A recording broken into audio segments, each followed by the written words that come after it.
These are solutions for assignment 3.16. Here we're doing not a derivative but a limit. So as theta goes to negative infinity, so we're looking for a horizontal asymptote. So remember that our tangent graph looked like this. So our inverse tangent was the reflection over the 45-degree line. So you want to remember what the graph of arctan looks like. It has horizontal asymptotes at pi over 2 and negative pi over 2. And on the negative infinity on the left-hand side, our graph approaches negative pi over 2. In number 2, we are doing a derivative. So the derivative of arc sine is 1 over the square root of 1 minus the glob squared. So if I'm squaring it already, I don't need the parentheses. Times the chain rule on the glob would be a 2. So if you're thinking one step ahead, you could go right to this response. All right, let's go to 3. The derivative of inverse cosine is negative 1 over 1 minus the glob squared with a chain rule on the glob. So we could write in one step if you think one step ahead of the chain rule. And let me find choice 4. Arctangent of cosine, not arctangent times a cosine, but arctangent of a cosine. So the derivative of arctangent is 1 over 1 plus the glob squared. And then the chain rule on the glob is cosine x, so its derivative is negative sine x. So I think you could put that negative out in front of the fraction, your choice there.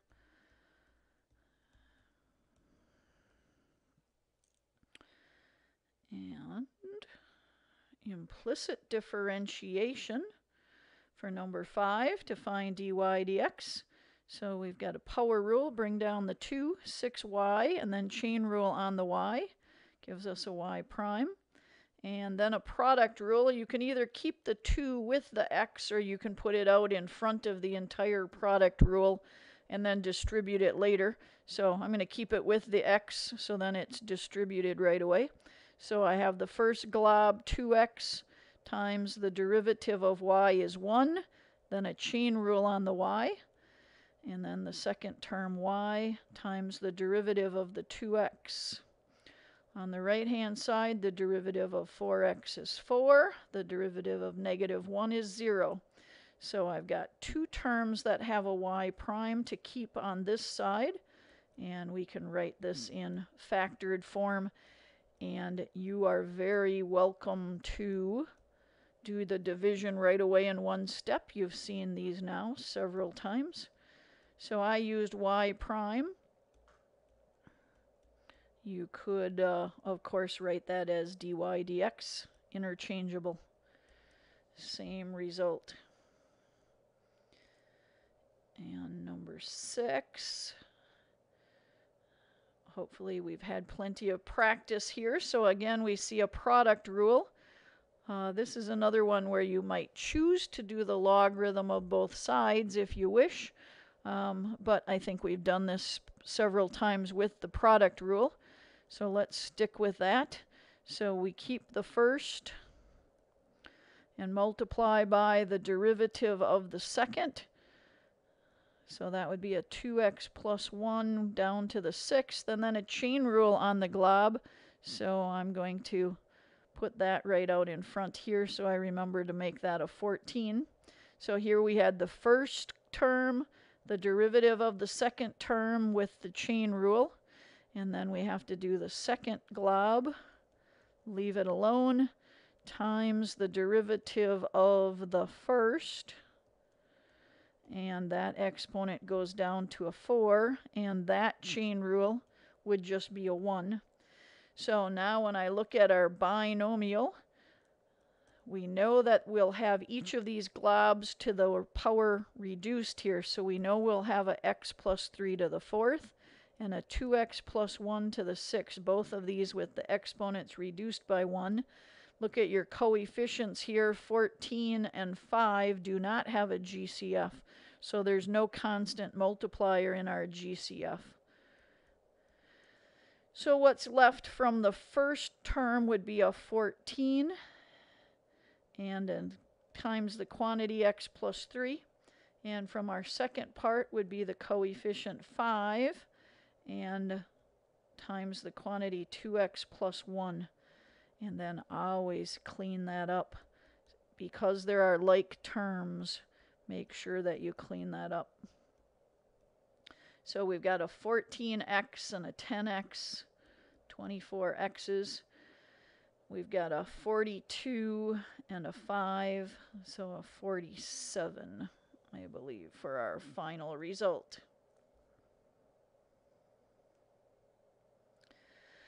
And in number 7, dy dx is equal to 1 over the glob with a chain rule on the glob. And now we can do some canceling. This x could cancel with one of those. This 3 could cancel and leave a 2. So it looks like we come up with 2 over x for number 7.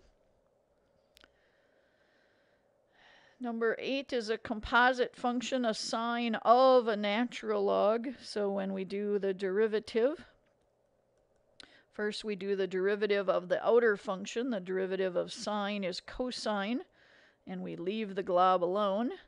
And then we multiply by the chain rule of that glob. The derivative of natural log is 1 over x. So we could put that 1 over x out in front, but I think that's all there is to that one. And in number 9, now we have a product rule. Now x is the argument of sine, and 5x is the argument of the natural log. So I see this as the product of two functions. So the derivative of y can either be written as y prime or as dy dx. So I have the first function times the derivative of the natural log is 1 over the glob times the chain rule on the 5x. So you might see that right away and just cancel out those 5's. So this was our u v prime. And now we want the second function times the derivative of the first. So the derivative of sine is cosine of x, and there's no chain rule on the x.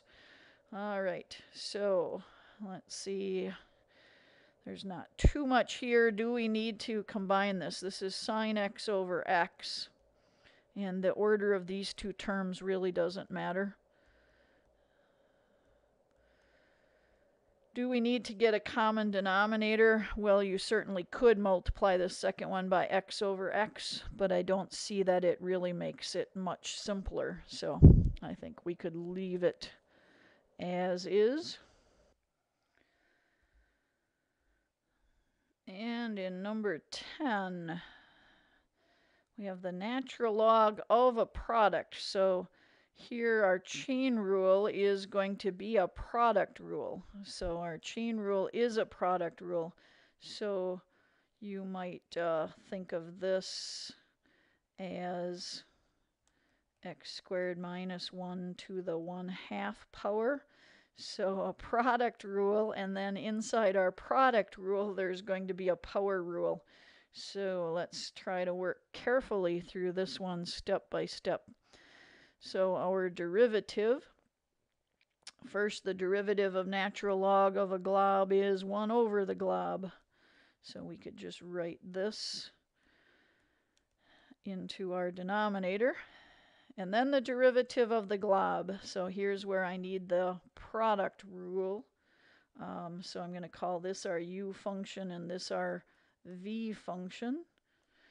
So I'm going to take the first function times the derivative of the second, would be a 1/2 x squared minus 1 to the negative 1/2, and then a chain rule times 2x.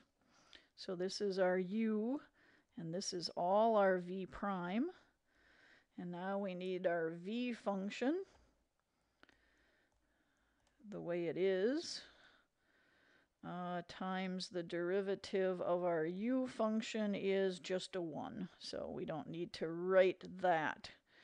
All right, so let's put square brackets here. So our entire product rule is in there. All right, now let's see what we need to do to clean this up.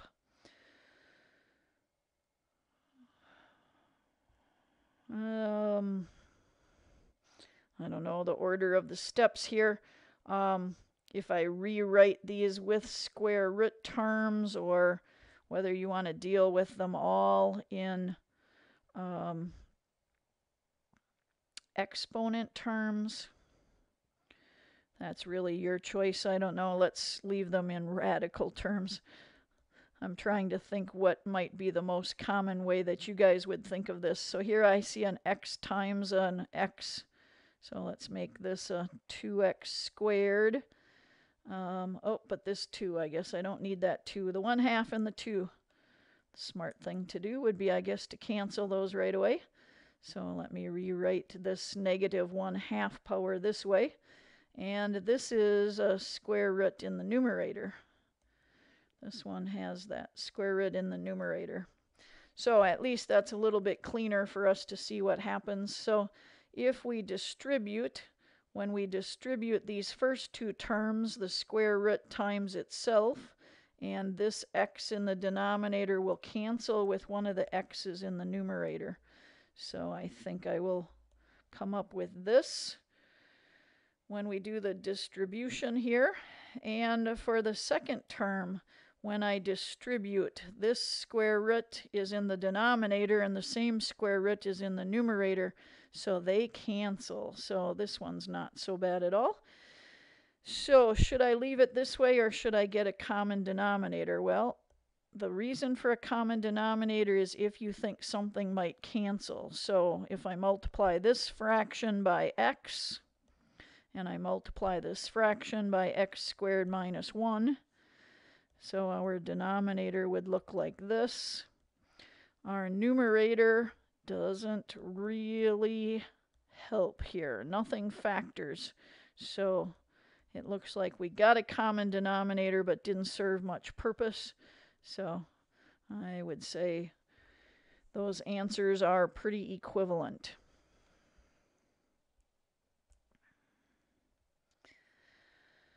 And here we're doing a limit. So I can see by the form here that I want to turn this into our two special theorems. So I want to split this up, and we want to come up with the parts that make this cosine theorem and the part that makes the sine theorem. So do you see that initially I'm just writing the two fractions over a common denominator. So I took this over the 3x and I took the sine 7x over the 3x. And then the limit of a sum is the sum of two limits. And we're almost at our theorem. The point now is that our limit laws tell us that we can factor a constant out of the limit. And you wouldn't really have to show this step if it were a multiple choice question. Here I want to bring this 3 out of the limit, but I want to make this 7x over 7x. So if I want to insert a 7 into the denominator, how can I do that? Only if I do no harm. So only if I use identity property. If I multiply the numerator and the denominator by 7, now I have our two theorems. So this theorem has a value of 0. And this theorem tells us that this limit has a value of 1. So it looks like we come up with 7/3 as our answer. And I was looking for another question, but it looked like I was over here doing problem 12, and now I have to scroll backwards. I missed question 11. All right, so in question 11, we have the log of a sum. So let's think what we want to do with the log of a sum. I think the most common mistake would be to think of your property that involves a product, but remember it's the other way around. The log of a product is turned into the sum of two different logs. So this property, if I had the natural log of 2x, that we could turn that into the natural log of 2 plus the natural log of x. So that doesn't fit this theorem. Or this problem is log of a sum already. It's not log of a product. So we want to make sure we don't use that property. So let's just start right in here with implicit differentiation. The derivative of natural log, I'm sorry, did I say implicit? I guess this would be a chain rule. The derivative of natural log of a glob is 1 over the glob, with a chain rule on the glob. So the derivative of this glob, the derivative of e to the negative x, is e to the negative x with a chain rule on the glob. So that would give us a -1 out in front here, the derivative of the exponent.